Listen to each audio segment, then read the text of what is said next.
आधी वेषांतर मगच सत्तांतर, महाराष्ट्राच्या राजकारणात ही म्हण रूढ झाली तर आश्चर्य वाटायला नको। फडणवीसांची कथित हुडी आणि मौलवीच्या वेशाबाबत शिंदेंवर होणारे आरोप हे महाराष्ट्राला नवीन नाहीत। त्यानंतर आता अजित पवारांच्या वेषांतरावरून सुरू झालेलं राजकारण राष्ट्रीय सुरक्षेच्या मुद्द्यापर्यंत जाऊन पोहोचलंय। सगळं प्रकरण काय याचा आढावा घेणारा हा विशेष रिपोर्ट। अजित पवार, जे पोटात तेच ओठात अशी अजितदादांची ओळख। याच मोकळ्या ढाकळ्या स्वभावाच्या अजितदादांनी वेषांतर करून अमित शहांच्या 10 वेळा गाठीभेटी घेतल्याची स्टोरी सांगितली आणि आता विरोधकांच्या आरोपांनंतर ही स्टोरी राष्ट्रीय सुरक्षेच्या मुद्द्यापर्यंत जाऊन पोहोचली आहे। अमित शहांना भेटण्यासाठी अजितदादांनी बनावट ओळखपत्र बनवून कोविड काळात प्रवास केला का, असा प्रश्न संजय राऊतांनी विचारलाय। एवढंच नव्हे तर राऊतवाणीनं अजितदादांनी दहशतवाद्यांचं प्रेरणास्थान प्राप्त करून दिलंय। त्यांनी बनावट ओळखपत्र बनवलेली आहेत।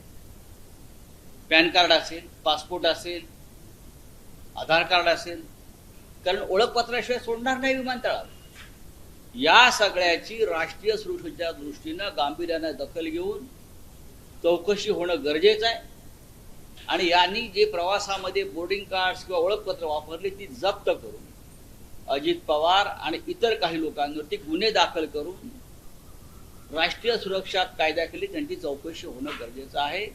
यातून त्यांनी अतिरेकी आणि दहशतवादांना प्रेरणा दिली।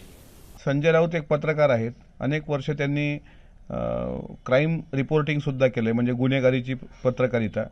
त्यावेळेस त्यांचा दाऊद इब्राहिमशी फार जवळून संबंध आलेला आहे आणि म्हणूनच संजय राऊतांना सौ राऊत आणि एक दाऊद का म्हणतात याच्या मागची खरी पाळंमुळं ही दाऊदच्या आणि संजय राऊतांच्या भेटीत दबलेली आहेत। आणि आता तीच व्यक्ती पत्रकार परिषद घेऊन सुरक्षा यंत्रणेवर जर प्रश्नचिन्ह निर्माण करत असतील तर मला असं वाटतं देशाच्या यंत्रणेवर अविश्वास दाखवल्यासारखं यांचं वर्तन आहे।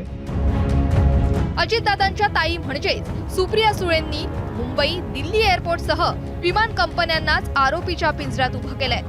तर विरोधकांच्या या आरोपांमध्ये अजितदादांच्या राष्ट्रवादीचे एकमेव खासदार सुनील तटकरेंना कटकारस्थानाचा वास येतोय। उद्या अजित पवारांनी असं केलं, उद्या कुठला तरी टेररिस्ट असं करेल, तो नाव बदलून येईल। ह्याची जबाबदारी कोण घेणार? It is a national security issue. Mumbai आणि दिल्ली एअरपोर्टची चौकशी झाली पाहिजे की अजित पवार वेश आणि नाव बदलून एअरलाईनचीही चौकशी झाली पाहिजे। एअरलाईननी कसं काय अलाव केलं ज्या माणसाला तुम्ही ओळखत नाही? आम्ही जेव्हा जातो तेव्हा एअरलाईननी सातत्याने आमचं कार्ड देतात, तुमचं नाही विचारत, आमचं तरी विचारतात आधार कार्ड। आम्ही दाखवतो आमचं आधार कार्ड, तेव्हा आमचं चेक इन होतं, तेव्हा आम्हाला आत विमानात बसता येतं। त्याच्यामुळे नाव बदलून वेश बदलून एअरलाईनची चौकशी झाली पाहिजे, एअरपोर्टची चौकशी झाली पाहिजे आणि सिव्हिल एव्हिएशन मंत्रालयाने ह्याचं उत्तर दिलं पाहिजे की एवढा मोठा लॅप्स झालाच कसा। दिल्लीमध्ये अजितदादांच्या विरोधामध्ये कट कारस्थान रचण्याचं काम मात्र नक्की सुरू आहे। मुख्यमंत्री लाडकी बहीण योजना जाहीर केल्यापासून महाराष्ट्रामध्ये अजितदादांची पॉलिटिकल विश्वासार्हता त्यांची एवढी कोणाची नाहीच। त्याच्यामुळे अनेकांना आपल्या राजकीय स्वप्नाची, राजकीय अस्तित्वाची जी काही भीती वाटते आहे ती मंडळी रोज उठून अशाच पैचं नॅरेटिव्ह सेट करतात। आता त्याचा उगम दिल्लीमध्ये झाल्याचं स्पष्ट झाला। महाराष्ट्रात झालेल्या अभूतपूर्व सत्तांतराचं वेषांतराशी असलेलं कनेक्शन फक्त अजित पवारांपुरतं मर्यादित नाही। शिवसेनेत असताना एकनाथ शिंदेंनी बंड केलं, त्यावेळी देवेंद्र फडणवीस हुडी आणि गॉगल लावून शिंदेंना भेटायला जात होते अशी चर्चा होती। शिंदे मौलवीची वेशभूषा करून दिल्लीला जात होते असा संजय राऊतांचा आरोप आहे आणि आता यात भर पडली आहे ती अजित पवारांच्या वेषांतराच्या कथित कहाणीची। आता खरं काय आणि खोटं काय हे त्या नेत्यांनाच ठाऊक, पण जे खरं आहे ते नेत्यांकडून जनतेसमोर येणार आहे का, की फक्त जनतेचं मनोरंजन करणारी सस्पेन्स स्टोरी म्हणून मर्यादित राहणार आहे? ब्युरो रिपोर्ट, एबीपी माझा, मुंबई।